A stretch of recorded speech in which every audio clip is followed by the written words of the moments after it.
আসসালামু আলাইকুম রহমতুল্লাহি বারকাতু। আশা করি আপনারা সকলে ভালো আছেন। আজকে আপনাদের সামনে আরও একটি নতুন প্রশ্ন নিয়ে হাজির হয়েছি। আশা করি শুরু থেকে শেষ পর্যন্ত থাকবেন। থাকলে অনেক কিছু শিখতে পারবেন। প্রশ্নটি অত্যন্ত সহজভাবে সুন্দরভাবে উত্থাপন করার চেষ্টা করেছি। কেউ স্কিপ করবেন না। মাঝে মাঝে পরীক্ষায় ভালো করা যায় কিভাবে তার গুরু সুন্দর সুন্দর টিপস আমি এর মাঝে বলে দেব। তো শুরু করা যাক। শব্দালঙ্কার কি? শব্দালঙ্কারের বৈশিষ্ট্য আলোচনা সহ অনুপ্রাস, যমক ও শ্লেষ সম্পর্কে আলোচনা কর। প্রশ্নটি অনেক সময় এভাবে আসে, বিভিন্ন প্রকার অনুপ্রাস। অনুপ্রাস কি এবং বিভিন্ন প্রকার অনুপ্রাসের নিয়ে আলোচনা করো।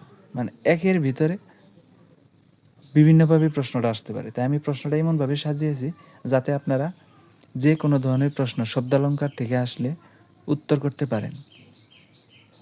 তো শব্দালঙ্কার প্রশ্নটা যদি আমরা উত্তর করতে যাই, প্রথমে আমাদের অলঙ্কার সম্পর্কে হালকা একটু ধারণা লিখে নিতে হবে।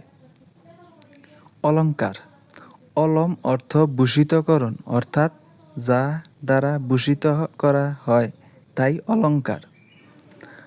প্রাচীন গ্রিসে সর্বপ্রথম অলঙ্কার শাস্ত্রের উদ্ভব হয়। অলঙ্কার এর লক্ষ্য ছিল কাব্যের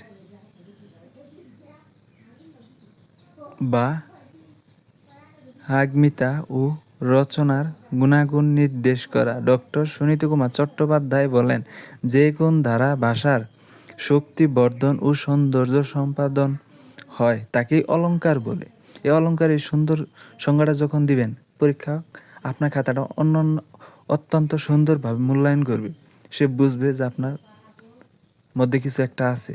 তখন আপনি অলঙ্কার শব্দের বৈশিষ্ট্যের উপর ভিত্তি করে দুই ভাগে ভাগ করা যায়, শব্দালঙ্কার, অর্থালঙ্কার। এখন আপনার প্রশ্নে চেয়েছে যে অলঙ্কার নিয়ে আলোচনা।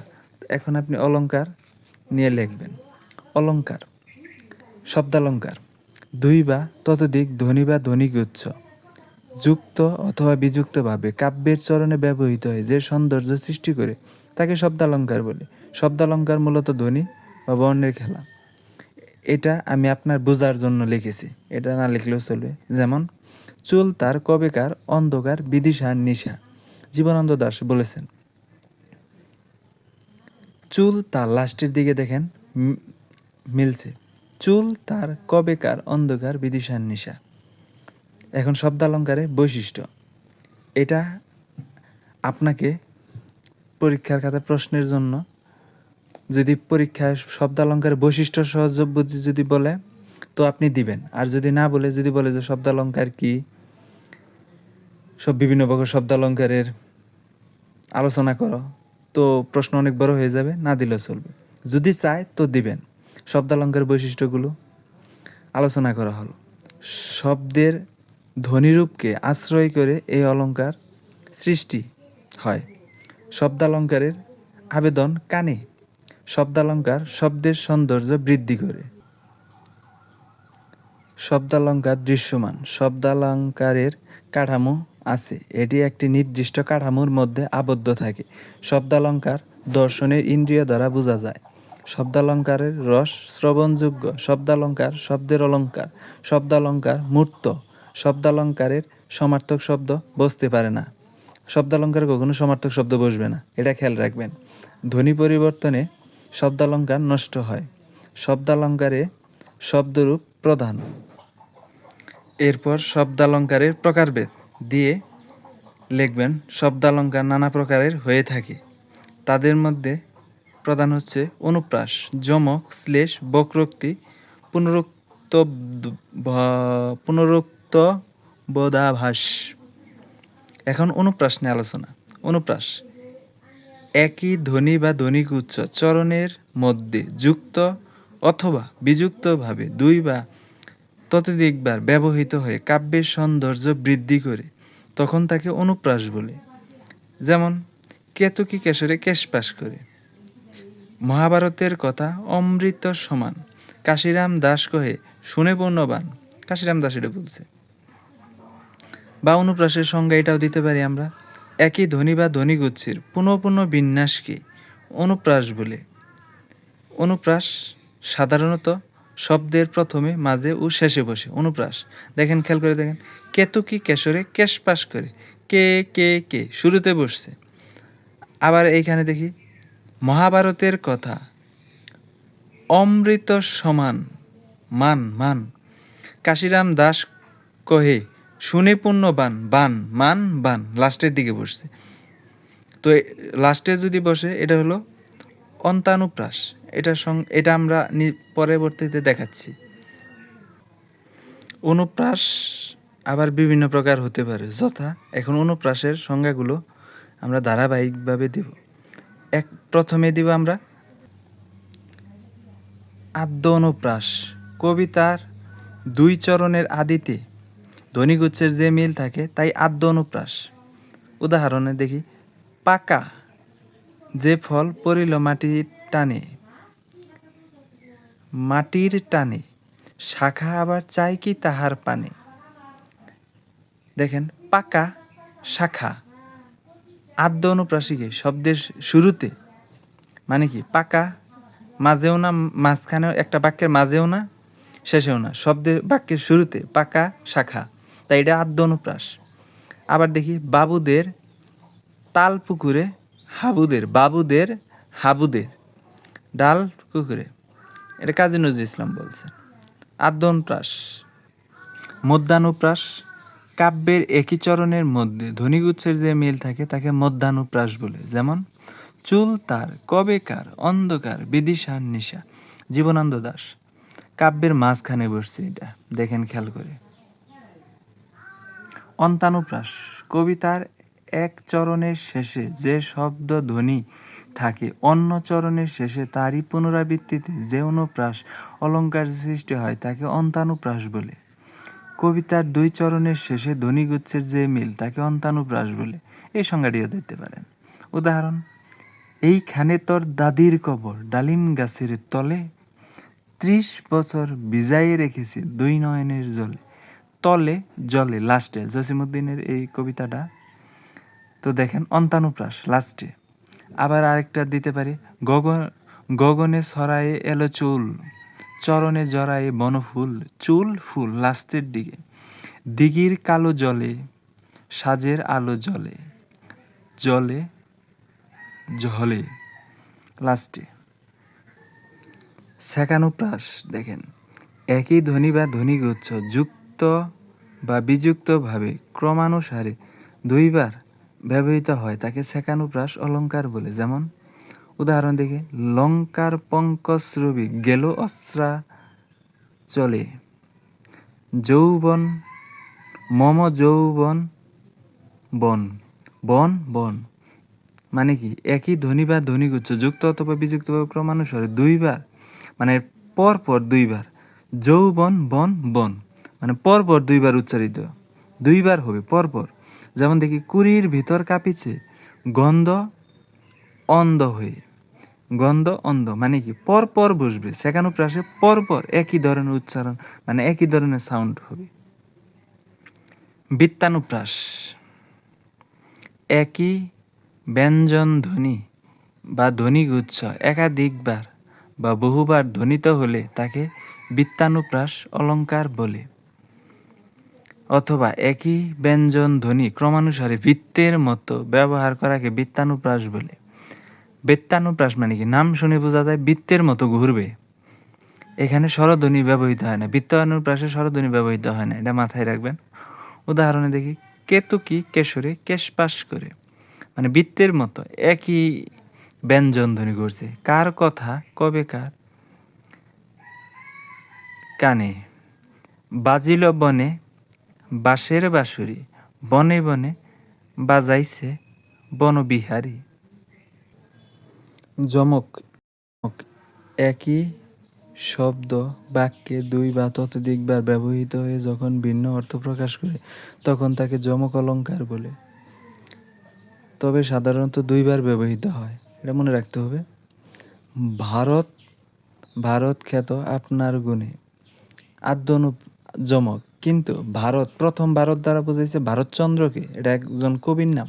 আর ভারত হলো দেশ, শব্দ একই কিন্তু দুইবার ব্যবহৃত দুইটা অর্থ প্রকাশ করছে, তাই এটি হলো যমক, আর শুরুতে বসছে তাই এটা আদ্য যমক। কীর্তিবাস, কীর্তিবাস করি, কীর্তিবাস একজন লেখকের নাম। আর কীর্তিবাস করি মানে কি? খ্যাতিতে বসবাস। কীর্তিবাস মানে খ্যাতিতে বসবাস। তাই একই অর্থ দুইবার দুইভাবে দুইটা অর্থ প্রকাশ করছে। যমক মানে কি? পর পর দুইটা শব্দ বসবে কিন্তু দুইটা দুই ভিন্ন অর্থে ব্যবহৃত হবে, সেটা হচ্ছে যমক। যমক অলংকার কত প্রকার ও কী কী? অবস্থান পেতে যমক 3 প্রকার: আদ্য যমক, মধ্য যমক, অন্ত যমক। আদ্য যমক, যে যমক বাক্যের শুরুতে বসে ভিন্ন অর্থ প্রকাশ করে তাকে আদ্য যমক বলে। শুরুতে আমরা দেখলাম, এখানেও দেখি রাজেন্দ্র, রাজেন্দ্র তার বর্ণনা, রাজেন্দ্র রাজা, আর রাজেন্দ্র মানে কি? শ্রেষ্ঠ, তার বর্ণনা। মধ্য যমক, যে যমক বাক্যের মাঝে বসে ভিন্ন অর্থ প্রকাশ করে তাকে মধ্য যমক বলে। যেমন প্রভাকর, প্রভাতে প্রভাত ছড়ায়। প্রভাকর মানে কি? সূর্য। প্রভাতে মানে সকালে, প্রভাত ছড়ায় মানে কি? আলো ছড়ায়। তারপরে আমরা দেখতে পারি মনে করি, করি কিন্তু হয় হয় না। করি মানে কি? হাতি। আবার হয় হয় না মানে কি? এক হয়, এক অর্থে বসছে, আরেক হয় মানে কি? ঘোড়া অর্থে বসেছে।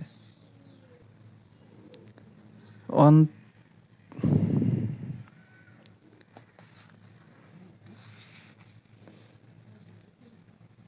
অন্তানো, অন্তযমক, যে যমক বাক্যের শেষে বসে ভিন্ন অর্থ প্রকাশ করে তাকে অন্তযমক বলে। মনে করি তার রস 16 আনা। আনা মানে এখানে বসছে পরিপূর্ণ অর্থে, তবু অরসিক লোকে কয় তাকে আনা। এই আনা হচ্ছে আনারস। মানে কি? লাস্টে বসছে আনা, এক আনা, আনা, কিন্তু ভিন্ন ভিন্ন অর্থে ব্যবহৃত হয়েছে, তাই এটি অন্তযমক। এখানে প্রথম আনা দ্বারা বোঝানো হয়েছে পরিপূর্ণ এবং দ্বিতীয় আনা দ্বারা বোঝানো হয়েছে আনারস। শ্লেষ, একই শব্দ বাক্যে একবার ব্যবহৃত হয়ে যখন ভিন্ন ভিন্ন অর্থ প্রকাশ করে তখন তাকে শ্লেষ বলে। যমকের ক্ষেত্রে আমরা দেখলাম কি?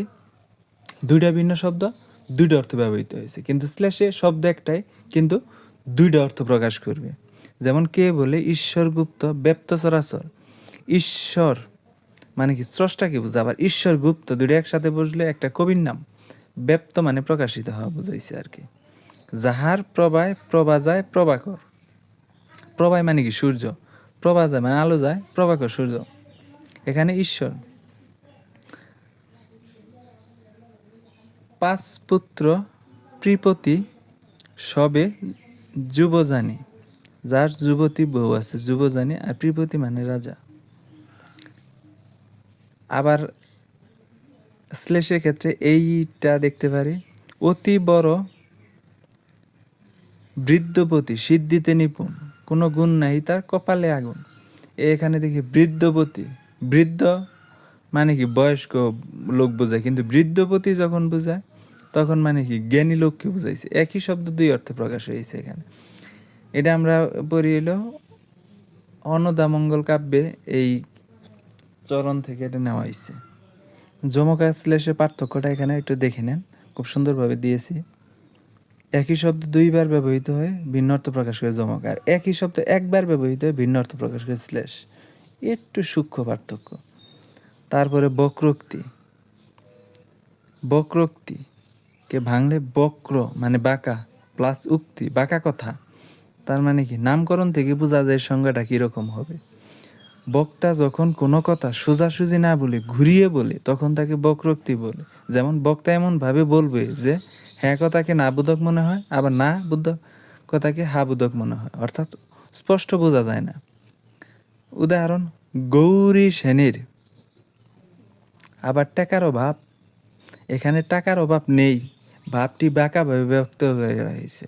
যদি আমরা বলি শাহরুখ খানের আবার টাকার অভাব, শাহরুখ খান তো অনেক ধনী লোক, তার কি আবার টাকার অভাব হতে পারে? মানে কথাটাকে এমনভাবে বলছে যেন হ্যাঁ বা না বা না সহজে বোঝা না যায়।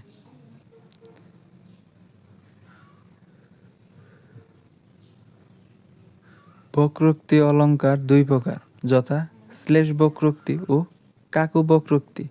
শ্লেষ, বক্তা যে অভিপ্রেত অর্থ বুঝাতে চান, শ্রোতা যদি সেটি না বুঝে ভিন্ন অর্থ বুঝে তখন তাকে শ্লেষ বলে। অভিপ্রেত মানে হচ্ছে যা আমি চাচ্ছি, বক্তার আকাঙ্ক্ষা। উদাহরণ, আপনার ভাগ্যে রাজার অনুগ্রহ আছে। 3 মাস জেল খেটেছি, আর কতদিন খাটব। রাজানুগ্রহ যে অর্থে বক্তা প্রয়োগ করেছেন, উত্তরদাতা সে অর্থে না ধরে জেলখানা অর্থ ধরে উত্তর দিয়েছেন। মানে এক অর্থ বলছে, আরেক অর্থ বুঝে নিয়েছে। কাকু, যে বক্তা এমনভাবে কথা বলে, শ্রোতা হ্যাঁ বোধক কথাকে না বোধক, না বোধক কথাকে হ্যাঁ বোধক বলে মনে করে, তাই হলো কাকু। উদাহরণ, তুমি কি কেবল ছবি শুধু পটে লেখা, না অর্থে ব্যবহৃত। কমরেড, আজ নবযুগ আনবে না, হ্যাঁ অর্থে ব্যবহৃত হয়েছে। বাক্যে মুখের ভঙ্গির উপর এগুলা মূলত নির্ভর করে সে কিভাবে বলছে। সর্বশেষ পুনরুক্ত বোধাভাস। একই অর্থবোধক একাধিক শব্দ যদি একই চরণে ব্যবহৃত হয় এবং তা যদি অর্থ বিশ্লেষণে ভিন্ন অর্থ প্রকাশ করে, তাকে পুনরুক্ত বোধাভাস অলঙ্কার বলে। যেমন, তনু দেহটি সাজাবো তব আমার আভরণে। তনু এবং দেহ দুইটি অর্থ একই, অর্থ হলো দেহ, কিন্তু কবি তনু ছিপছিপে অর্থে ব্যবহার করেছেন। ধন্যবাদ দেখার জন্য। আজকের মতো এখানে বিদায় নিচ্ছি। ভিডিওটি ভালো লাগলে লাইক, কমেন্ট, শেয়ার করে পাশে থাকবেন এবং সাবস্ক্রাইব বাটনে চাপ দিয়ে সাবস্ক্রাইব করে রাখবেন, যাতে ভিডিও পাওয়ার সাথে সাথে আপনার ওখানে নোটিফিকেশন চলে যায়।